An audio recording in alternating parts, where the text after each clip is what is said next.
Hello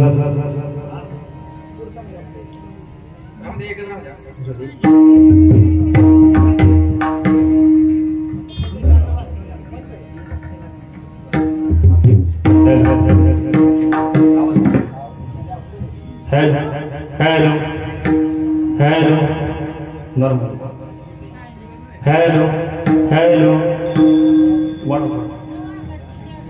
hello hello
शरण जाऊ दारा पांडुरंगा।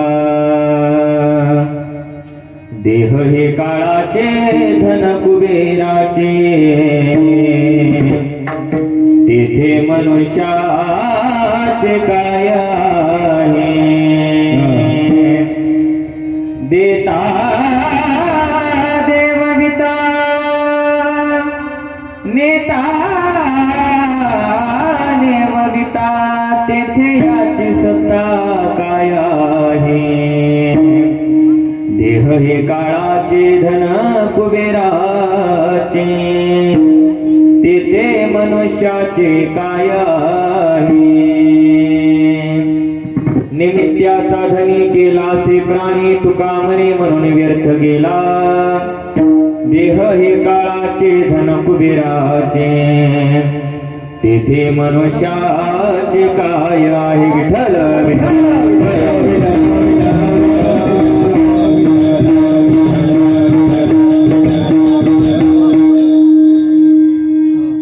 समचरण सर्वजन सांद्र नीलांबुद पंचगणित पाणी मंडलम मंडलानां। तरुण तुलसी माला कंदरम कंजे नेत्रम सदैधवलहासं विठ्ठलं चिन्तयामि। पांडुरंग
त्यांच्या कृपाने कथेचा विस्तार बाबाजी सद्गुरु दास तुका काय माझी वाणी मानेल संतासी हृदय चित्तासी आपुलिया या मनासी लागो हरिनामाचा छंद आवरे गोविंद गावयाशी ओम नमो ज्ञानेश्वरा करुणा करा दयाळा तुमचा अनुग्रह लादलो पावन झालो चराचरी प्रस्तुत प्राप्त संधी कीर्तन रूपी सेवेकरता घेतलेला अभंग जगदमान्य जगद्गुरु आणि वैराग्याचे महामेरू कलस्थानी शोभणारे तुकोबाराय यांचा 4 चरणाचा अभंग आहे आणि या अभंगातून तुकाराम महाराज काय सांगतात की सांसारिक जीवाला उपदेश करतात आणि उपदेश करत असताना काय म्हणतात की मनुष्याला म्हणतात तू या मृत्यू लोकामध्ये जन्माला आला भगवंताने तुझ्यावर उपकार केला तर लवकरात लवकर काय कर या संसारामध्ये जन्माला आल्यानंतर लवकरात लवकर त्या पांडुरंगाला शरण जा आलिया संसारा उठा वेग करा शरणाचा उदारा पांडुरंगा तर लवकरात लवकर आणि तात्काळ त्या पांडुरंगाला शरण जावा आणि का शरण जावा तर हा देह कोणाचा देह हे काळाचे आणि धन कुबेराचे आणि तेथे मनुष्याचे काय आहे देह कोणाचा सांगितला तर काळाचा सांगितला आणि धन कोणाचं सांगितलं तर कुबेराचं सांगितलं मग या ठिकाणी आपलं काय आहे मग तुकाराम महाराज म्हणतात देता देव विता नेताने व विता तेथे याची सत्ता काय आहे भगवान परमात्मा काय करतो तर त्याच्या सत्तेशिवाय झाडाचं पान हलत नाही भगवान परमात्मा प्रत्येकाला नेतो उपजल्या पिंडा मरण सांगते मनुष्य जन्माला येतो मरतो पण न्यायचं आणि जन्माला घालायचं कोणाच्या हातामध्ये आहे तर त्या भगवंताच्या आणि मनुष्य निस्त निमित्ताला कारणीभूत सांगितला म्हणून निमित्ताचा धनी केला असे प्राणी आणि तुका म्हणे म्हणून व्यर्थ गेला अभंगाचा सरळ अर्थ विठ्ठल विठ्ठल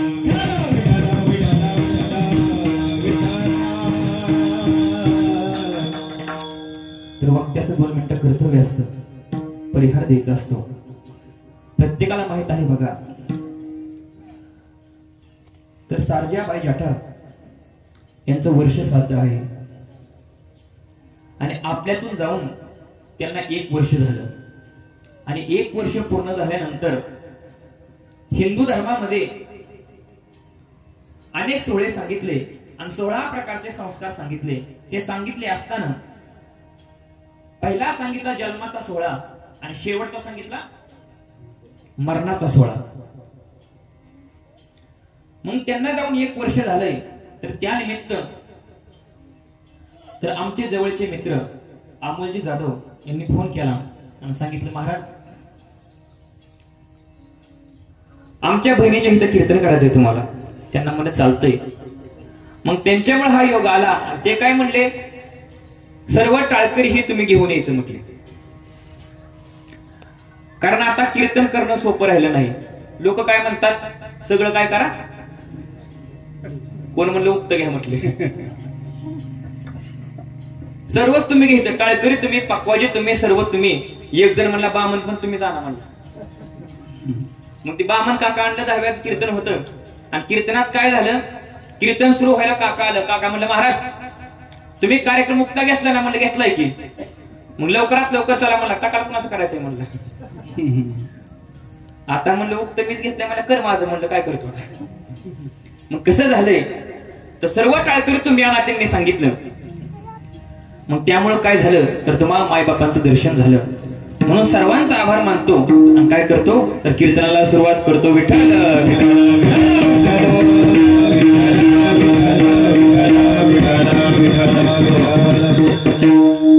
तर या अभंगामध्ये तुकाराम महाराज काय करतात, तर उपदेश करत असताना कोणाला करतात, तर सांसारिक जीवांना उपदेश करतात. भगवंत उपदेश करतो आणि संत पण उपदेश करतात. पण उपदेश करत असताना संतांच्या उपदेश करण्यामध्ये आणि भगवंताच्या उपदेश करण्यामध्ये फरक सांगितला. भगवंत उपदेश करतो, पण उपदेश करत असताना अधिकार बघतो. भगवंत काय करतो, तर अधिकार बघतो. आणि जर आपला अधिकार असेल तर भगवान परमात्मा उपदेश करतो. आणि तो अधिकार कसा बघतो, तर बघत असताना भगवद्गीतेमध्ये 10व्या अध्यायामध्ये पहिला श्लोक सांगितला. भूयेव महाभावो शृणु मे परमं वच्चः यत्यहं प्रियमाणाय वक्ष्यामि हितकाम्यया. तर हे महाभावो तू पुन्हा ऐक. अर्जुनाला सांगितलं, अर्जुना तू पुन्हा ऐक. मग असं म्हटल्यानंतर अर्जुनाने प्रश्न केला, भगवंता बाकीचे 9 अध्याय तुम्ही सांगितले, मग त्यावेळेस मी ऐकत होतो, पण परत तुम्ही काय म्हणताय की पुन्हा ऐक. हे असं कशामुळे म्हणतात. मग त्यावेळेस भगवंताने सांगितलं, अर्जुना मी तुझं अवधान बघितलं. आता जुन्या काळामध्ये आपण काय करत होतो, एक माठ आणला तर तो संपूर्ण भरत नव्हतो. आधी काय करायचा, अर्धा भरायचा, परत पाऊण भरायचा. जर तो नाही पाजरला तर काय करायचा, संपूर्ण भरायचा. मग अर्जुना तुझा बुद्धिरूपी घट किती पक्का आहे हे बघायसाठी बाकीचे 9 अध्याय मी सांगितले. पूर्वखंड सांगितला, आता मी उत्तरखंड सांगतो. मग भगवंताने काय बघितलं, तर अर्जुनाचा अधिकार बघितला आणि अधिकाराला उपदेश केला.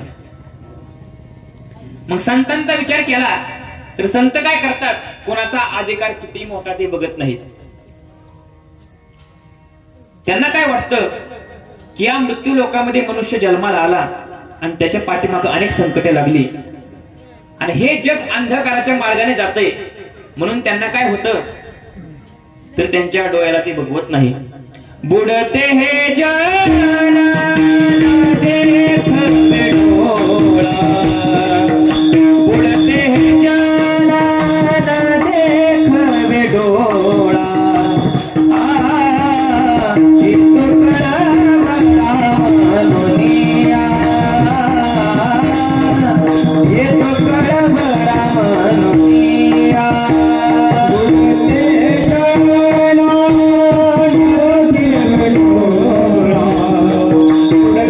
Yeah.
बुडते हे जन न देखवे डोळा येतो कळवळा म्हणून या.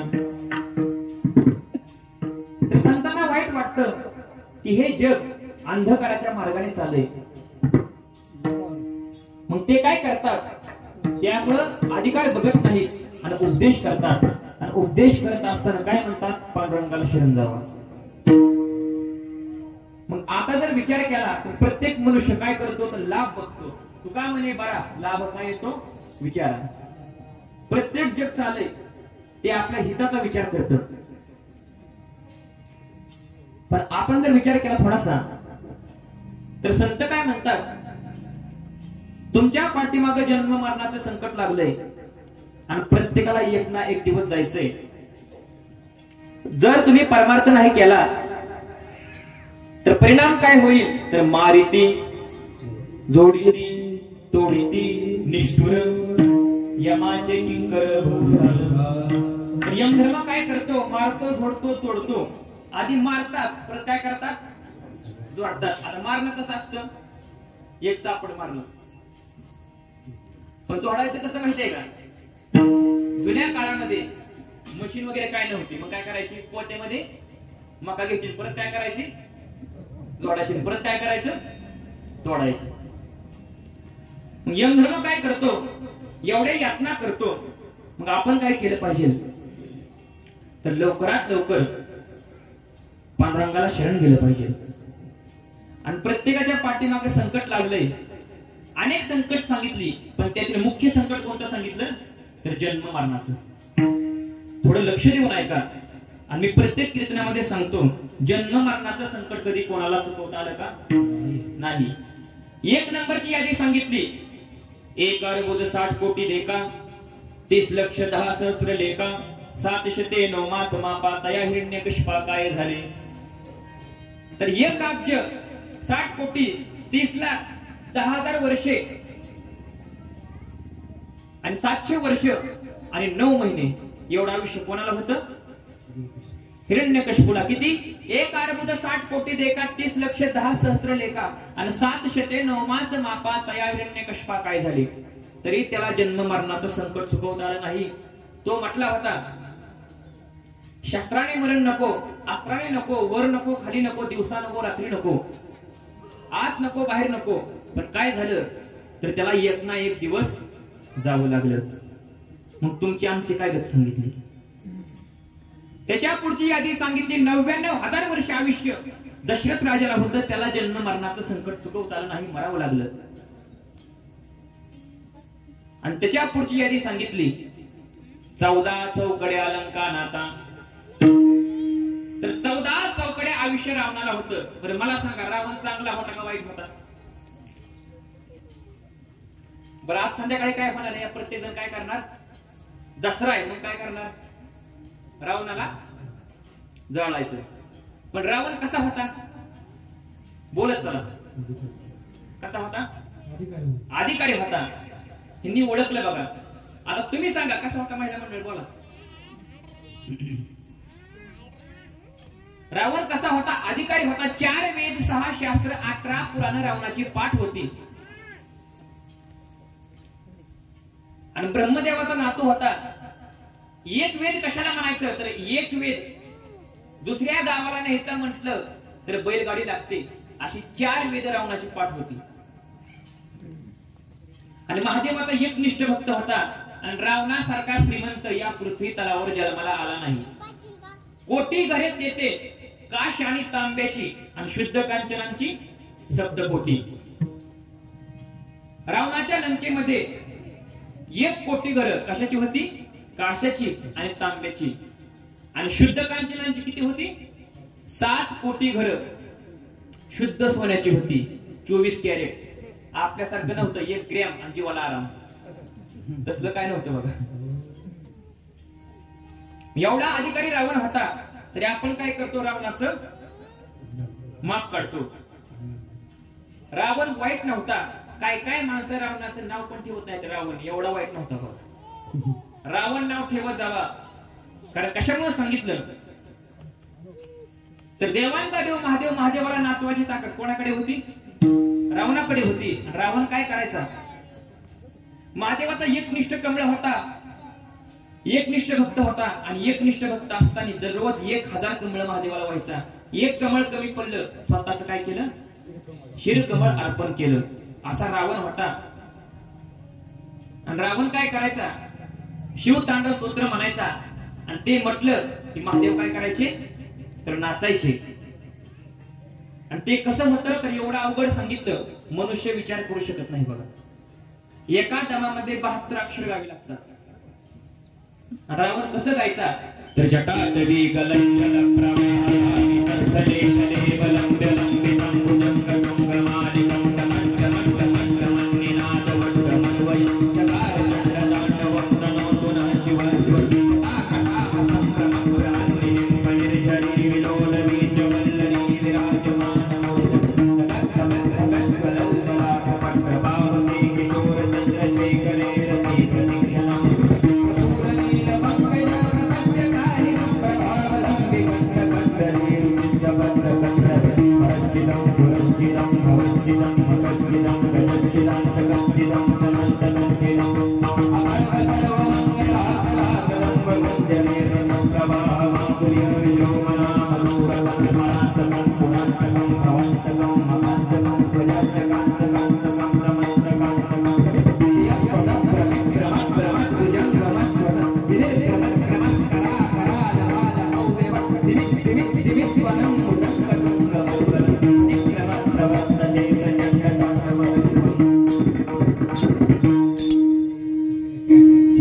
असं रावण गायचं.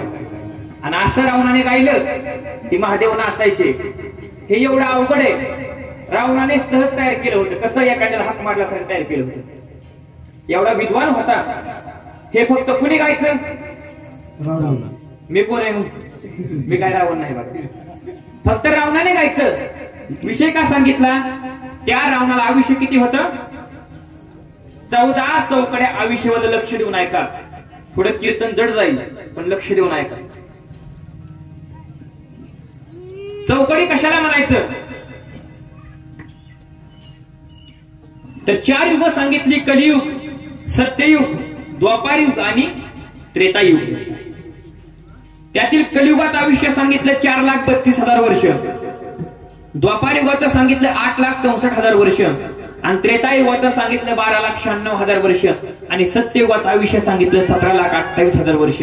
ह्या 4 युगांची बेरीज केल्यानंतर 43,20,000 वर्षाची एक चौकडी होती. किती वर्षाची, 43,20,000 वर्षाची एक चौकडी होते. अशा 14 चौकड्या आयुष्य रावणाला होतं, तरी त्याला जन्म मरणाचं संकट चुकवता आलं नाही. तर या मृत्यू लोकांचा नियम सांगितला, जो मनुष्य जन्माला आला त्याला जावं लागतंय. आता मी पहिली यादी कोणाची सांगितली, हिरण्यकशिपूची सांगितली. दुसरी कोणाची सांगितली, दशरथ राजा. आणि तिसरी कोणाची सांगितली, रावण. त्याच्या पुढची यादी सांगितली 14 कल्प आयुष्य मार्कंडेय. 14 कल्प आयुष्य मार्कंडेय ऋषींना होतं. कल्प कशाला म्हणायचं, नुसतं कल्पनाच करायची. कल्प कशाला म्हणायचं तर 4 युगांची बेरीज केल्यानंतर 43,20,000 वर्षाची एक चौकडी होते. असल्या 71 चौकड्या म्हणजे एक मनवंतर. 30,84,20,000 वर्ष ह्याला म्हणायचं एक मनवंतर. आणि अशी 14 मनवंतर म्हणजे एक कल्प. सोपं करून सांगतो, 43,20,000 वर्षाला 71 ने गुणायचं आणि परत त्याला 14 ने गुणायचं म्हणजे एक कल्प येतं. 4,32,00,00,000 म्हणजे एक कल्प. आणि एक कल्प म्हणजे ब्रह्मदेवाचा एक दिवस. आणि ब्रह्मदेवाच्या एका रात्रीमध्ये 14 इंद्र बदलून जातात. किती आयुष्य असत त्यांना. मग असं 14 कल्प आयुष्य मार्कंडेय ऋषींना होतं. त्यांना जन्म मरणाचं संकट चुकवता आलं नाही.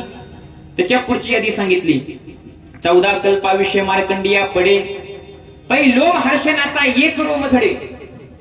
तर मार्कंडेय ऋषींचं 14 कल्प आयुष्य झालं तर लोम हर्ष नावाचं ऋषी होतं, त्यांच्या अंगावरचा एक केस गळून पडतो. 14 कल्प झाल्यावर अंगावर कमीत कमी 3.5 कोटी केस सांगितली. आपण विचार केला तर 14 कल्प झाली की एक केस गळून पडणार. अशी शरीरावरची संपूर्ण केस गेल्यानंतर ते मरण पावणार, तरी त्यांना जन्म मरणाचं संकट चुकवता आलं नाही बघा. लोमहर्षाशी होता मृत्यू प्रवेश, बगदा लब्याचे एक निमिष मोडे. हे ऋषी मरण पावल्यानंतर बगदा लब्य नावाचा ऋषी होतं, त्यांचा एक निमिष होतो. एक निमिष कशाला म्हणायचं? डोळ्याची पापणी लावून जागते ह्याचा 60वा भाग म्हणजे एक निमिष. एवढं आयुष्य त्यांना होतं, पण त्यांना जन्म मरणाचं संकट चुकवता आलं नाही बघा. मग बगदा लब्याचे पुरे आयुष्य वटहंसाशे उपडे पिच्छ. तर वटहंस नावाचं ऋषी होतं. बगदा लब्य ऋषी मरण पावल्यानंतर वटहंस नावाचं ऋषी होतं, त्यांच्या डोक्यावरचा एक पिसारा गळून पडतो. तरी त्यांना जन्म मरणाचं संकट चुकवता आलं नाही. त्याच्या पुढची यादी सांगितली. वटहंसाशी होता मृत्यू प्रवेश, तर एक श्वास भृशंडीचा.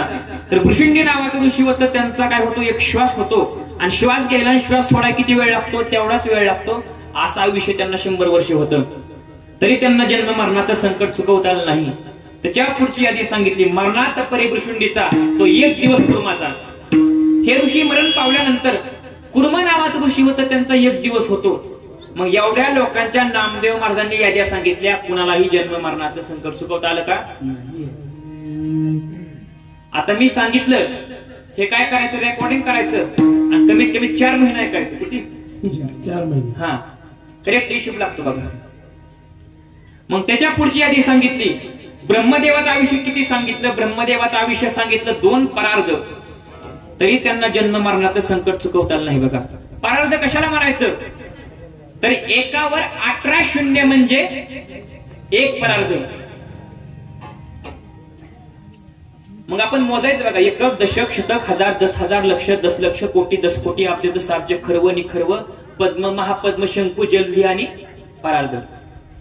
असं 1 परार्ध ब्रह्मदेवाचं आयुष्य संपलंय. आणि आयुष्य संपून ब्रह्मदेवाचं दुसऱ्या परार्धाकडे वाटचाल सांगितली. आणि त्यातील ब्रह्मदेवाच्या 11 वाजून 24 मिनिटं झाली. ब्रह्मदेवाची किती? 11 वाजून 24 मिनिटं झाली. आणि ब्रह्मदेवाच्या 1 तासाला 1 मनवंतर बदलतं. एवढं आयुष्य ब्रह्मदेवाला असतं बघा.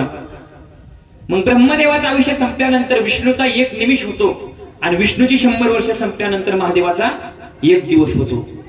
अशी एवढ्या लोकांच्या याद्या सांगितल्या, पण कुणालाही जन्म मरणाचं संकट चुकवता आलं का? नाही. का? तर या मृत्यू लोकाचा जन्म नेम सांगितला.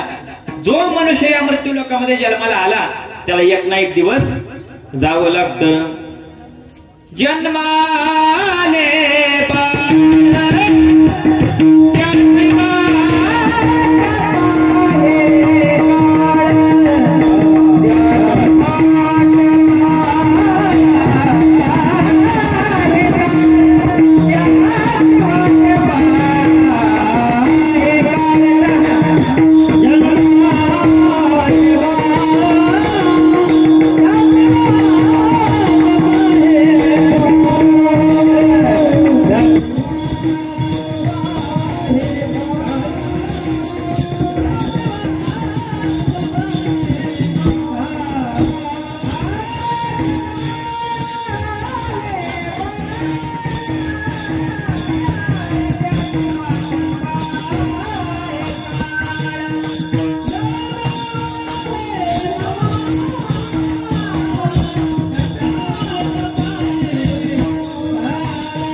जन्म आले बाळ आणि त्याची वाटप आहे गाळ.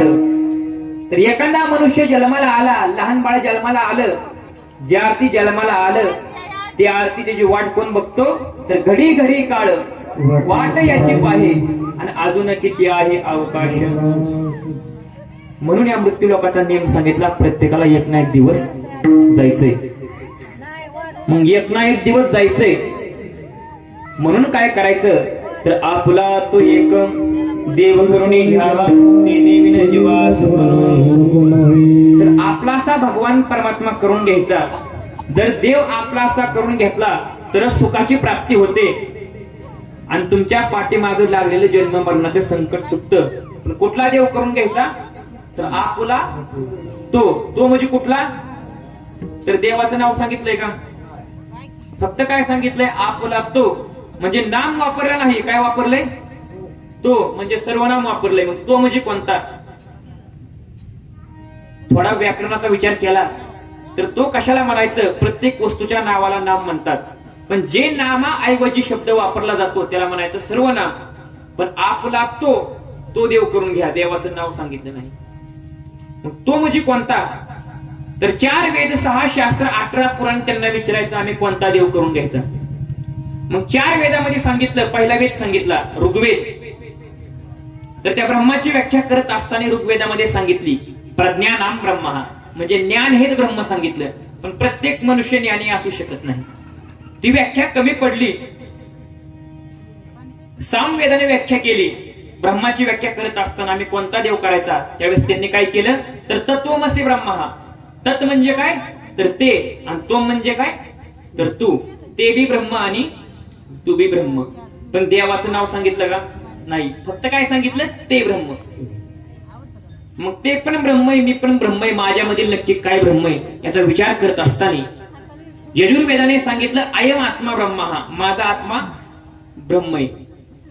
कारण आत्मा हा भगवंताचा अंश सांगितला म्हणून माझा आत्मा ब्रह्म आहे. मग माझा आत्मा ब्रह्म असताना मला चराचरामध्ये देव का दिसत नाही. मग त्यासाठी काय व्हावं लागते, अनुभूती यावी लागते.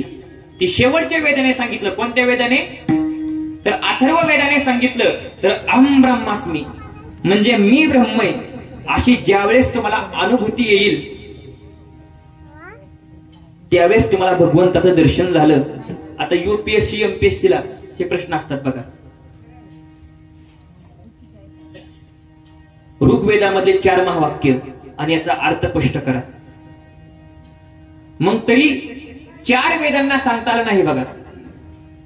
मग 18 पुराण सांगितली. मग 18 पुराण कोणती कोणती सांगितली तर मध्वयम भद्वयम चैवम भ्रत्रयम व चतुष्टयम अनापलिंगानी कुस्कानी पुराणानी प्रचक्षते. तर मध्वयम म नावाची 2, मत्स्य पुराण आणि मार्कंडे पुराण किती झाली 2. आता भद्वयम ब नावाची 2 सांगितली, भविष्य पुराण आणि भागवत पुराण किती झाले. भ्रत्रयम ब नावाची 3 सांगितली, ब्रह्मपुराण ब्रह्मांड पुराण आणि ब्रह्मवैवर्त पुराण 7. आता वचतुष्टयम तर व नावाची 4 सांगितली, विष्णू पुराण वामन पुराण वराह पुराण आणि वायू पुराण किती झाली 11. आता अनापलिंगानी कुस्कानी पुराणांनी प्रचक्षते. तर अवर्ण सांगितलं अग्नि पुराण, नावर्ण सांगितलं नारद पुराण, पवर्ण सांगितलं पद्म पुराण, स्कवर्ण सांगितलं स्कंद पुराण, कुवर्ण सांगितलं कुर्म पुराण, लिवर्ण सांगितलं लिंग पुराण, गवर्ण सांगितलं गरुड पुराण. हे 7 आणि पहिली 11 किती झाली 18 पुराण. मग 4 वेदांना विचारलं त्या देवाचं नाव सांगा, त्यांना नाव सांगता आलं नाही. 18 पुराणांना विचारलं त्यांना सांगता आलं नाही. मग त्यावेळेस काय केलं, 4 वेद 6 शास्त्र 18 पुराण याच्या पुढे संतांनी एक पाऊल टाकलं आणि काय सांगितलं तर 18 ही पुराण 18 ही पुराण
माऊलींनी काय सांगितलं, चहुवेदी ज्ञान आणि साही शास्त्री कारण 18 पुराण कोणाशी गाती, हरीशी गाती. मग आपला तो म्हणजे कुठला देव करायचा, तर तो हा विठोबा निधान ज्याचे ब्रह्माने कार्य. विठ्ठल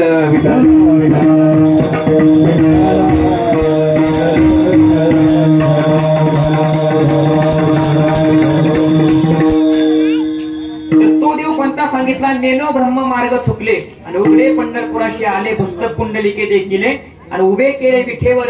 आणि तो हा विठोबा निधान, तो म्हणजे कुठला, तर विठेवरचा भगवान परमात्मा आपलासा करून घ्या. तो घेतला तर सुखाची प्राप्ती होणार, अन्यथा दुःखाची प्राप्ती आहे. आपला तो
महाराजांनी प्रमाण दिलं, आपला तो एक देव करून घ्यावा. तर विठेवरचा भगवान परमात्मा आपलासा करून घ्या. आणि पांडुरंग परमात्मा आपलासा करत असताना त्याच्याशी एकनिष्ठ भाव जोडायचा. लक्ष देऊ नका, पांडुरंगाशी एकनिष्ठ भाव जोडायचा. आणि कसा जोडायचा, 33 कोटी देव सांगितले. मग 33 कोटी देव सांगितले असताना आपला एकच भगवान परमात्मा करायचा. आणि पांडुरंगाशी भाव कसा जोडायचा, एक गाव आम्ही विठोबाचे नाम, किंवा एक धैला चित्ती आणि रमाईचा पती, किंवा पतिव्रते जैसा रताराप्रमाणे आम्हा नारायण तैशपरी. जसा पतिव्रतेचा भाव एकनिष्ठ आपल्या पतीशी असतो, तसा एकनिष्ठ भाव त्या पांडुरंगाशी जोडा. आणि पतिव्रतेचा अधिकार सामान्य सांगितला नाही. पतिव्रता म्हणायचं कोणाला, तर तुका म्हणे पतिव्रताची देवावरी सत्ता. प्रमाण शेपक सांगितलं, पण खरं पतिव्रता म्हणायचं कोणाला, जी आपल्या पतीचं ऐकती तिला काय म्हणायचं, जी कवाच ऐकत नाही तिला काय म्हणायचं, पती वर्ता. हे अवदसा म्हणतो, अवदसा म्हणू नका. आपण बाहेरच्या भागामध्ये या, तुमच्या गावाचं कीर्तन असताना काय दाखवत नव्हतं तुम्हाला. पतिव्रता कोणाला म्हणायचं, जी आपल्या पतीचं ऐकती तिला म्हणायचं पतिव्रता. बरं मला सांगा, खरं बोलायचं महिला मंडळ, सकाळी कोण कोण आपल्या पतीच्या पाया पडून आलं त्यांनी हात वर करा. सकाळी कोण कोण पाया पडून आलं त्यांनी हात वर करा. कोणी चाललं नाही का, असून द्या. सर्व पतिव्रता आहेत बघा, काय अडचण नाही. त्यांनी हात वर केला बघा, त्यांच्यासाठी टाळ्या बघा. त्या आजींना हात वर केला का, तर गावामध्ये एक तरी पतिव्रता पाहिजे आणि एक तरी वारकरी पाहिजे, हे नेम सांगितला. मग आता कसं आलंय माहितीये का, आता पत्नीने नेम धर्म पाळला पाहिजे. मला सांगा, समजा आपले पती कामावरून आले, घरी आले, तर पहिल्यांदा काय करायचं असतं? काय करायचं? पाणी द्यायचं असतं. ह्यांना देते ती बघा, ज्याला देत नाही त्यांचं जाऊन दे. काय सांगितलं तर नेम धर्म काय केला पाहिजे? पहिलं पाणी दिलं पाहिजे. आणि पाणी दिल्यानंतर तुमचं डोकं दुखतंय, तुमचं डोकं दाबून देऊ का? तुमचा हात दुखत्यात, तुमचा हात दाबून देऊ का? तुमचे पाय दुखत्यात, तुमचं पाय दाबून देऊ का? तुमचं नरड दुखतंय, तुमचं नरड नका तर पतिव्रता म्हणायचं कोणाला? जे आपल्या पतीचं ऐकती आहे तिला पतिव्रता म्हणायचं. एका गावामध्ये पतिव्रता होती, ती कवाच आपल्या पतीचं ऐकत नव्हती, उलट वागायची. नवरा चहा म्हणलं की पाणी आणायची, आणि पाणी म्हणलं की चहा आणायची. नवरा म्हणला कसा संसार करायचा म्हणला. ती माझ्याकडे आला, म्हणला महाराज माझी बाईक उलट्या खोपडीची. म्हणलं काय होते? काय नाही म्हणलं, उलट वागती. म्हणलं काय होतंय? अहो चहा म्हणलं की पाणी आणते, आणि पाणी म्हणलं की चहा आणते. म्हणलं काय करायचं? एक काम करत जा म्हणलं, सांगतानाच तिला उलट काम सांगत जा म्हणलं, सवच होईल म्हणलं. चालतंय म्हणलं. घरी गेला, ह्याला पाहिजे होतं पाणी. बायकोला म्हणलं आण ग चहा. आली बायको पाणी घेऊन, वा वा म्हटला. सकाळी त्या महाराजाला गाठू आणि त्याला 200 रुपये देऊन टाकू आपण. परत ह्याला पाहिजे होता चहा, म्हणलं आण ग पाणी. आली पाणी घेऊन, वा आपलं बऱ्यापैकी चालय म्हणलं, काय अडचण नाही म्हणलं. ह्याच्या वडिलाचं वर्ष श्राद्ध असतं. हे म्हणतो माझ्या बापाचं वर्ष श्राद्ध मी कवाच करणार नाही. बायको काय म्हणती? तुमच्या सासऱ्याचं वर्ष काय करणार? माझ्या सासऱ्याचं वर्ष श्राद्ध मी करणार. चालतंय म्हणलं, बरं झालं म्हणलं, चांगला फरक पडलाय म्हणला, काय अडचण नाही म्हणला. हे म्हणतो गावातला एक पण माणूस जेवाय बोलवायचा नाही म्हणला. बाईल सवासीन आई आणि आपण पितराच्या ठाई. तू सवासीनी म्हणून जेवायचं आणि मी पितृ म्हणून जेवणार. गावातला माणूस जेवाय बोलवायचा नाही. अख्खं गाव जेवाय बोलवलं म्हटलं. गाव जेवाय बोलावलं, माणसं आली, जेवून गेली निघून. पण एक नियम असतो बघा, ती पूजा असते बघा, ती कुठे टाकावं लागते? पाण्यामध्ये. मग ती काय झालं, नवरा म्हणला ही पूजा म्हणला पाण्यामध्ये टाकायचं चालू आहे. बायको म्हणजे तुम्ही नाही जायचं, मी जाणार. धर म्हटलं दिली. नवरा म्हणा लय पाण्यात जाऊ नको. नवरा काय लक्ष देऊन ऐका, नवरा म्हणा लय पाण्यात जाऊ नको. ही म्हणली जाणार. अहो गेली बुडून गेली, काय बघताय माझ्याकडे? पिढा गेली मला, कायमची पिढा गेली मला, लय उलट बघायशिवाय म्हटलं. मग काय झालं तर त्याची पत्नी निघून गेली. त्यानंतर ही गेला आणि पाण्यामध्ये बघायला लागला, तर पाणी वाहतंय खालतं आणि हुडाकतंय वरतं. माणसं म्हणजे पाहुणं काय झाले? काय नाही म्हणलं, आमची बायको पाण्यामध्ये वाहत गेली म्हटलं. मग त्याला म्हणलं पाणी खालतं वाहतंय म्हणलं, वरतं काय हुडाकताय? तुम्हाला माहित नाही म्हणला, माझी बायको उलट्या खोपडीची होती म्हणला, आयुष्यभर उलटी वागली म्हणला. काय सांगा उलटी वाहते ती काय माहित म्हटलं, बघता काय उलटीच वाहत आली दोघं म्हटलं. मग अशी पतिव्रता असेल, तिला पतिव्रता म्हणता येतं का? नाही. तिचा अधिकार काय सांगितला? तुम्ही देवाचं भजन थोडं कमी करा, आपल्या पतीची सेवा करा, बाकीचं तुम्हाला काहीच करायची गरज नाही बघा, एवढा अधिकार सांगितला. आता प्रत्येकाला माहितीये महाराज लोकांच्या घरी आपण जातो बघा. एक जणांच्या घरी मी सहज गेलो आणि गेल्यानंतर त्या मावशी पतिव्रता होत्या. त्यांना मला मावशी जय हरी म्हटलं. ती मावशी म्हणली जय हरी. त्यांना काय म्हटलं? त्या मावशींना म्हटलं तुमच्या सासूबाई काय काम करतात? ती म्हणली बचत गटाचे अध्यक्ष आहे म्हणली. बरोबर म्हणलं. सासरा काम काय करतात? काय नाही बँकेमध्ये कामाला येते म्हणले. आणि तुमचं मालक काय काम करतात? असंच तुमच्यावर बोंबलत फिरतात म्हणजे कुठे सप्त्याला. म्हणली पोलिसाला हप्ता गोवाला सप्त म्हणली बंदच नाही म्हणली. मग कसं तर चहा पेलो आणि त्यांच्या घरनं निघालो आणि निघाल्यानंतर त्यांचा मालक आलं. मला बुवा जय हरी, कुठे गेलता तुमच्या घरी? म्हणलं कशाला? काय नाही म्हणलं तुमची मंडळी खूप भाग्यवान आहे म्हटलं. आता भाग्यवान म्हटल्यावर तो म्हणला पतिव्रता आहे म्हटलं. म्हणला महाराज खोटं बोलू नका म्हणला, माझी बायको भाग्यवान नाही म्हणला. म्हणलं खोटं बोलतोय म्हणलं, भाग्यवान आहे म्हटलं. म्हणला महाराज सगळ्या कुलपाच्या चाव्या ताब्यात घेतल्या म्हणला, भाग्यवान नाही म्हणलं. त्याला म्हणलं खोटं बोलू नको, मला भविष्य कळतं की ज्या माणसांच्या कपाळावर आडव्या रेगा असतात त्याची मंडळी कोण असती? भाग्यवान असते. ज्या माणसांच्या कपाळावर आडव्या रेगा असतात त्यांची मंडळी कोण असती? ह्यांच्या दोन आहेत बघा, डबल भाग्यवान. तुमच्या किती एक एकदाच भाग्यवान, तुमच्या लग्न झालं नाही. मग ते काय म्हणलं माहितीये का? तुझ्या कपाळावर ज्या आरती आडव्या रेगा त्या आरती तुझी मंडळी भाग्यवान आहे. म्हणला महाराज कशाच्या आडव्या रेगा? म्हणला गेल्या आठवड्यामध्ये म्हणला 3 वेळा बोलताना फेकून मारलंय. म्हणला ते वन पडलं. ते म्हणला कशाचं भाग्यवान म्हणताय? मग अशी पतिव्रता असेल तर तिला पतिव्रता म्हणता येत नाही. मग जसा पतिव्रतेचा अधिकार सांगितला तसा एकनिष्ठ त्या पांडुरंगाशी भाऊ जोडा. आणि जर त्या पांडुरंगाशी एकनिष्ठ भाऊ जोडला तर तुमच्या पाठीमागे लागलेलं जन्म मरणाचं संकट चुकणार. म्हणून तुम्ही या संसारामध्ये जन्माला आलाय तर लवकरात लवकर काय करा, तो उदार असणारा भगवान परमात्मा त्याला शरण जावा. आणि त्याला शरण गेला तरच तुमच्या पाठीमागे लागलेली अनेक प्रकारची संकट निघून जाणार. असं तुकाराम महाराज अभंगाच्या पहिल्या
चरणामध्ये सांगितलं, आलिया संसारा उठा वेग करा शरण जा उदारा पांडुरंगा.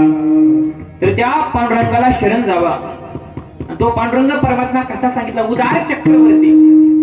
तर उदार सांगितला आणि त्याचा अधिकार काय सांगितला? जेणे हे विश्व निर्मिले, महर्षी देवा संस्थापिले आणि 21 स्वर्गाते धरले सत्ता मात्रे आपुलिया. किंवा एकलेने कंठेची म्हणून या येणे केली निर्माण 14 भुवने, गगन चंद्र सूर्य मेघ तारांगणे 5 महाभूतके भौतिकी भिन्न भिन्न. आणि ऐसा लागवी हा माया सूत्रधारी. मग असा भगवान परमात्मा उदार सांगितला, चक्रवर्ती सांगितला. मग त्या पांडुरंगाला शरण जावा. आणि त्या पांडुरंगाला शरण गेलं तरच तुमचं हित सांगितलं. का तर देह हे काळाचे आणि धन कुबेराचे आणि तेथे मनुष्याचे काय आहे. तर हा देह कोणाचा सांगितला? तर काळाचा सांगितला. आपण म्हणतो देह अवसान झालं, म्हणजे नक्की काय झालं? तर या शरीरामध्ये 5 तत्व सांगितली. ती 5 तत्व निघून गेल्यानंतर काय होतं? तर देह अवसान होतं. मग हा देह कोणाचा सांगितला? काळाचा सांगितला. धन कोणाचं सांगितलं? कुबेराचं सांगितलं. मग या ठिकाणी आपलं काय आहे? तर या ठिकाणी आपलं स्वतःचं काहीच नाही आणि कोणी कोणाचं नाही. नाही कोणाचे कोणी तुझे नव्हे रे कोणी अंती जाशले एकला प्राण्या माझे माझे फक्त आपला एकच पांडुरंग परमात्मा आहे अंतकाळीचा सोयरा आणि तुका म्हणे विठोधरा तर अंतकाळामध्ये साथ देणारा फक्त पांडुरंग परमात्मा आहे मग त्यामुळे हाक मारत असताना हाक कोणाला मारायची तर पांडुरंगाला मारायची आणि ज्यावेळेस तुकाराम महाराजांच्या अंगावर गरम पाणी वाटलं त्यावेळेस तुकाराम महाराजांनी हाक कोणाला मारली भावाला मारली नाही गावाला मारली नाही फक्त पांडुरंगाला हाक मारली जळे माझे काय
भगवंताला हाक मारली. कशी मारली? तसा गाण्याचा भाव असेल तसं गायन करावं लागतं. कुठं रस्व कुठं दीर्घ, नाहीतर आपली चाल आहेच बघा. तुका म्हणे माझे येते सर्व सुख, एकच चाल बघा. जसा अभंगाचा भाव असेल तसं गावं लागतं बघा. भगवंताला हाक मारली, जळो माझी काया लागला वनवा धावरी केशवा माय बापा. मग तो भगवान परमात्मा एका मिनिटामध्ये आला. द्रौपदीने हाक मारली, कोटी गुंतला अशी द्वारकेच्या राया, वेळ का सख्या लावी याला. त्वया झाली गरुडात आकेले मागे, द्रौपदीशा लागे नारायण. उशीर होईल म्हणून काय केलं, गरुडाला मागे टाकलं आणि भगवान परमात्मा आला बघा. मग अशी हाक मारल्यानंतर तुमच्या पाठीमाग लागलेलं संकट चुकणार. म्हणून काय करा, तर त्या पांडुरंगाचं भजन करा.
करा शरणजा उदारा पांडुरंगा.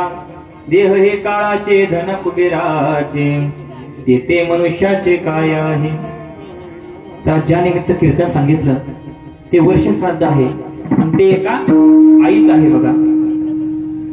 आणि आईचे उपकार सांगत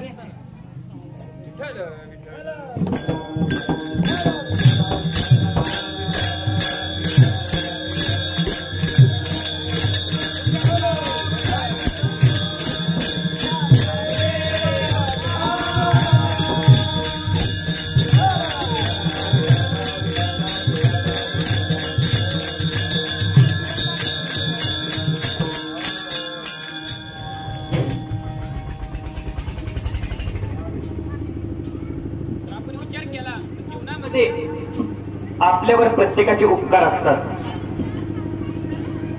मग त्या उपकाराचा विचार करत असताना जगात सर्वात जास्त उपकार कोणाचे सांगितले, तर आपल्या आई वडिलांचे सांगितले.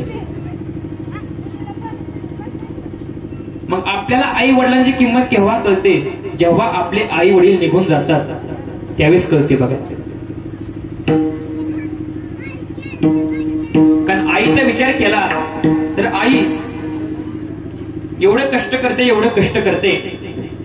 ती एका ठिकाणी काय म्हणते, मी तुझ्यासाठी जीवन जाईले रे बाळा, कुणी नाही पाणी पाजले. मी तुझ्यासाठी जीवन जाईले रे बाळा, कुणी नाही पाणी पाजले.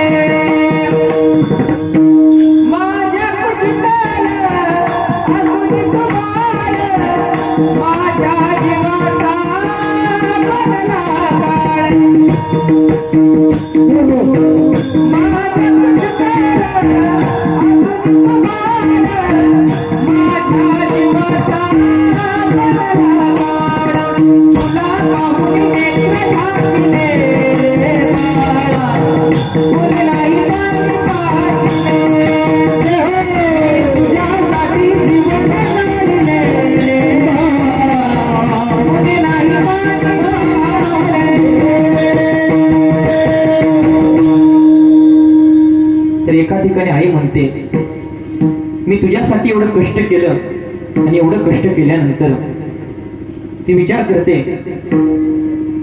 की माझ्या मुलाचं माझ्यावर किती प्रेम आहे. आणि आपल्या मुलाच्या हिताचा विचार करणारी फक्त कोण असते, तर आई असते. कारण आईशी कळवळ याची जाती आणि करीला भावाविन प्रीती. तर आपण जर विचार केला तर आईचे किती उपकार असतात याचा विचार करायला गेलं, आणि ज्याला आई वडील बघायचे त्यांनी काय करायचं तर आपल्या मुलीच्या लग्नामध्ये आई वडील बघा, कारण त्यांचे किती उपकार असतात याचा विचार करायला गेलं तर प्रत्येकाला माहिती आहे बघा, ज्या वेळेस आपल्या मुलीच्या पसंतीचा फोन येतो आणि फोन आल्यानंतर सर्वात जास्त आनंद कोणाला होतो? आपल्या आईला आनंद होतो. त्यावेळेस ती काय करते? घरामध्ये जाते आणि गेल्यानंतर आनंदाने रडते. का रडते? तर माझ्या मुलीचा लग्न झाल्यानंतर संसार सुखाचा होणार. पण आपण काय करतो तर वंशाला देवा पाजील असतो म्हणून काय करतो तर मुलीचा गर्भपात करतो. मग त्यावेळेस काय होतं? ती मुलगी काय म्हणते? 9 महिने आणि 9 दिवसाने झाली जग बघण्याची घाई, आणि वंशाच्या दिव्या पायी नको पंथी विजवाई. ती काय म्हणते? मला कोण वाचवणार, आणि तुझ्या विना जन्मासी मला कोण घालणार. फक्त आपल्या आईला असं म्हणते, पण त्या आईचा विचार केला तर ज्या वेळेस आपल्या मुलीचं लग्न असतं तो प्रसंग आठवा, आणि प्रत्येकाला माहिती सनई वाजत असते, लग्नाचा दिवस असतो, आणि त्या लग्नाच्या दिवशी आई वडील काय करतात तर आपल्या मुलीकडे बघत असतात आणि काय म्हणतात तर माझी मुलगी आता मोठी झाली आणि ती मला सोडून जाणार. मग एखाद्या गरीबाच्या मुलीचं लग्न असेल, भात थोडा कच्चा असेल, भाजी अंगणी असेल तर काय करत जावा? भात कच्चा असला तरी खात जावा, आणि भाजी अंगणी झाली असली तरी नावं ठेवू नका. का? तर त्या आईला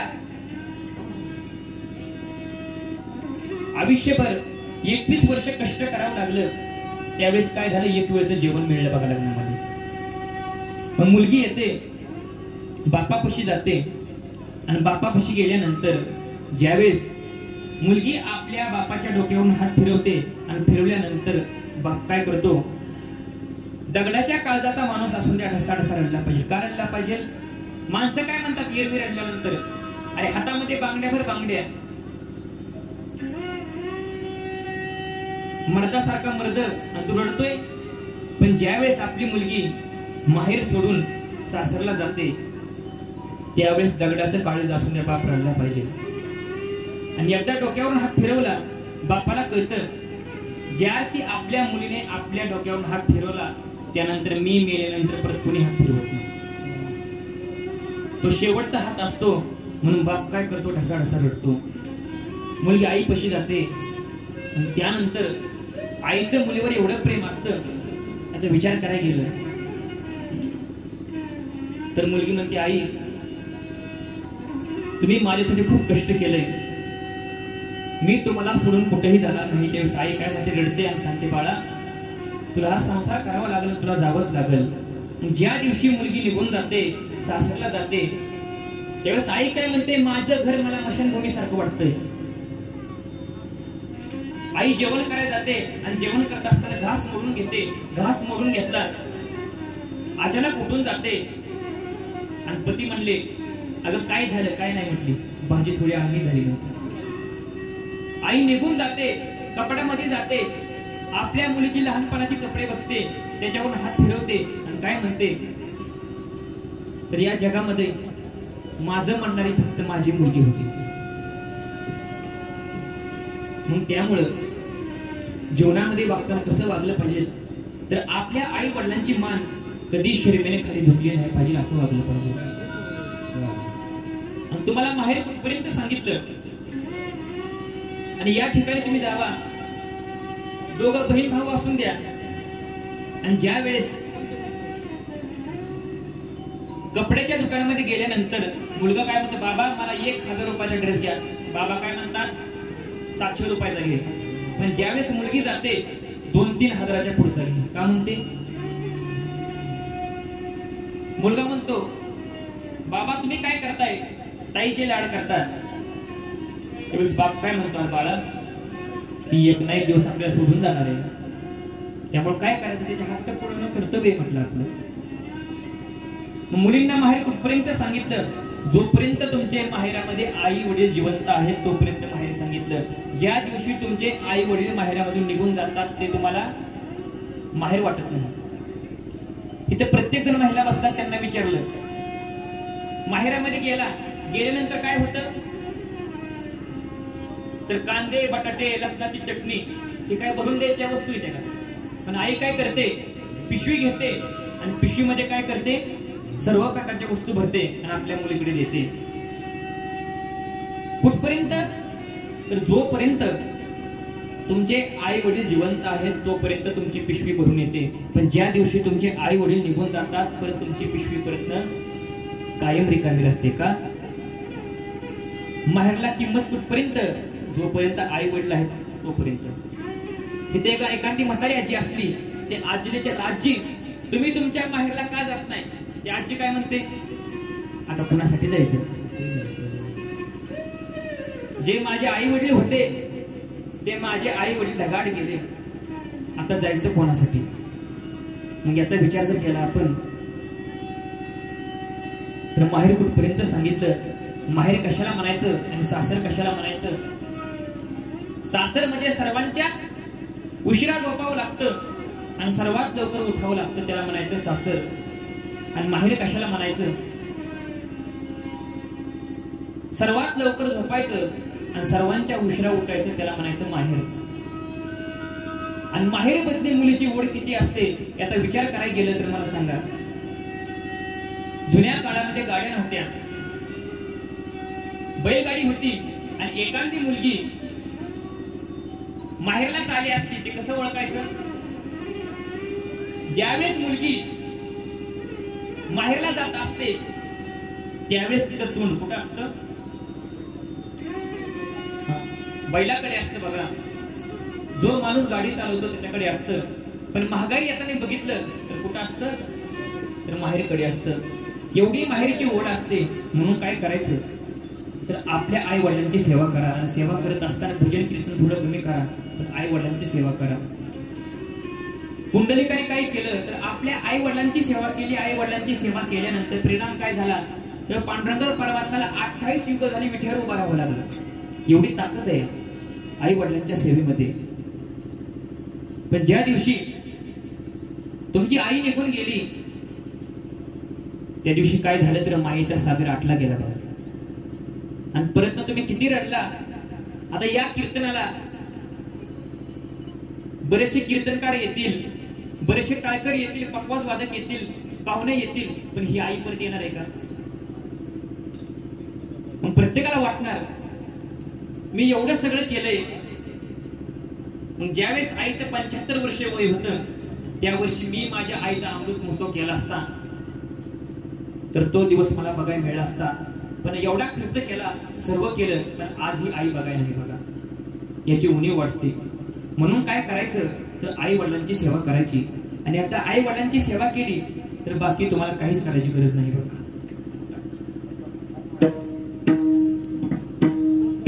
आई काय म्हणते तर आईचे किती उपकार सांगितले. तर ते उपकार सांगत असताना एक गाणं सांगितलं बघा. आई माझी मायेचा सागर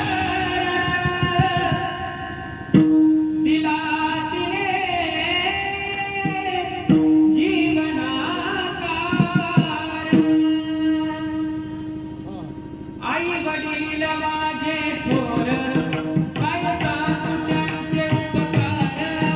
जीवनाच्या वाटेवरती किती असतो त्यांचा आधार.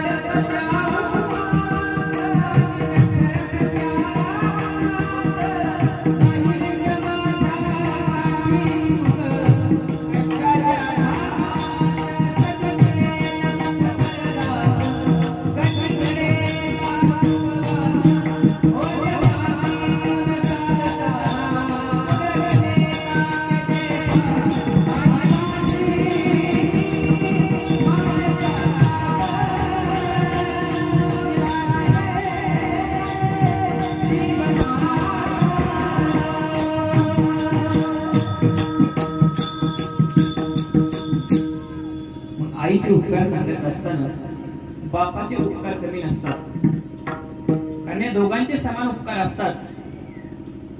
पण बापाचा विचार केला तर बाप कसा असतो बघा. तर बाप स्वाभिमानी बाना बाप घनखरगणा, त्याच्या काळजात सुखाला दारूची संवेदना, त्याची पहाडाची छाती त्याच हृदय गुलाब, त्याच्या घामाच्या ठेवाला हिऱ्या मोत्याचा रुबाब. बाप जपतो मुलांना तळमत पागळ्यात, अशा बापासाठी यावे गुण असवे डोळ्यात. बापाचे उपकार पण जास्त असतात आणि आईचे उपकार पण जास्त असतात. म्हणून काय करायचं तर सगळं तीर्थाची अधुरे जे का माता पित्रे हे वर्ष श्राद्ध का करायचं असतं याचा विचार केला तर आपल्या आई वडिलांच्या उपकारातून उतराई होण्याकरता वर्ष श्राद्ध करतात. पण ज्याला वर्ष श्राद्ध करायचं नसेल त्याला करू नका. जिवंतपणे आई वडिलांची सेवा करा. जिवंतपणे आई वडिलांची सेवा केली परत तुम्हाला काहीच करायची गरज नाही. म्हणून काय करायचं झालेली कीर्तन रूपी सेवा पांडुरंगाच्या चरणी समर्पित करूया आणि या ठिकाणी सेवेला अल्पविराम देऊया. ज्ञानेश्वर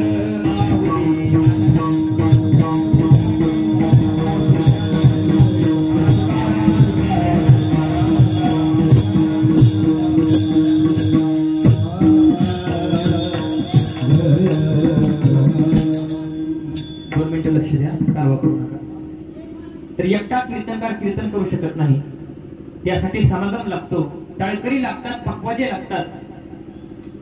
आणि विशेष करून ज्यांनी कीर्तनासाठी साथ दिली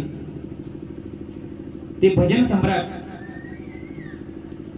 भजन अलंकार, संगीत अलंकार आमचे प्रभाकर दादा आहेत बघा. तसे चांदपुरीचे आहेत बघा, त्यांचा आभार मानतो.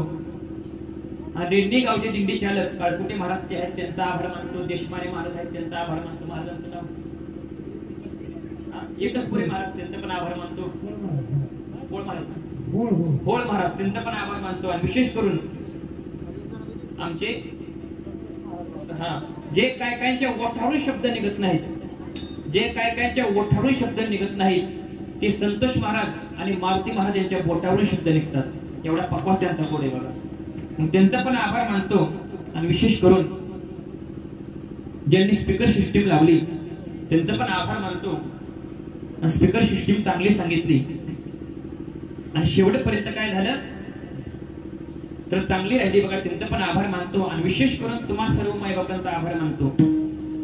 जर तुम्ही लोक कुणी ऐकाय नसला कीर्तन सांगायचं कुणाला तर काय काय ठिकाणी लोक कीर्तनाला किती असतात फक्त 4 ते 5 लोक असतात. लक्ष देऊ नका, फक्त 2 मिनिटं कीर्तन संपवायचंय. काय काय ठिकाणी कीर्तनाला फक्त 2च लोक असतात, ऐकायला 2 आणि टाळकरी 3 टाळकरी बघा. कीर्तन कसं पार पाडायचं. एकदा माझं कीर्तन होतं, 16व्याचं कीर्तन होतं, टाळकरी फक्त 3 आणि ऐकायला पण 3. लोक म्हणतात 4 5 मुकुंद असं काहीतरी म्हणतात बघा. आता कीर्तन कसं करायचं नाही कसं. तर मी कीर्तन केलं आणि कीर्तन केल्यानंतर म्हटलं आता तो नवरदेव आला म्हटलं महाराज तुमचं पैसे किती झालं. पैसे नसतात म्हणलं, श्रीफळ असतं, ते नारळ द्यायचं असतो आणि असं श्रीफळ असतं. तो म्हणला टाळकऱ्यांना किती द्यायचं. आता 3 जण टाळकर होती म्हणलं ते 1000 रुपये म्हणलं. 2-2 हजार टाळकर देते किती 2-2 हजार. आता पक्वाजी होतं त्यांना किती असतात म्हणलं प्रत्येकाला 3-3 हजार असतात म्हणलं. त्यांना 3-3 हजार दिलं. तुम्हाला सर्वांना दिलं, मी काय मोका राहिलो होता. मला पण दिलं, मला पण 5,000 दिलं. म्हणलं बरं झालं म्हटलं. कीर्तनाला 4 जण होती पण बाकीचं सगळं बरं आहे. ती म्हणलं महाराज अजून कोण राहिले का म्हणलं. ही ऐकाय 3 जण आलती म्हणलं, त्यांना बी 1000 देऊन टाका म्हटलं. जे ऐकाय आलते त्यांना पण 1000 दिलं. ती माणसं म्हणले महाराज तुमचं कीर्तन असलं कुठं पण सांगा. त्यांना म्हणलं आज कीर्तन आहे फडतरीला म्हणलं या म्हणलं. ती 4 जण आलती या. इथं काय नाही तुम्हाला, इथं काय फक्त जेवण मिळेल बघ. लोक भरपूर आहेत, सर्वांचा आभार मानतो आणि सर्वांचा आभार मानून काय करतो तर कीर्तनाला अल्पविराम देतो. विठ्ठल जय जय विठ्ठल, जय विठ्ठल जय जय विठ्ठल, जय विठ्ठल जय विठ्ठल, जय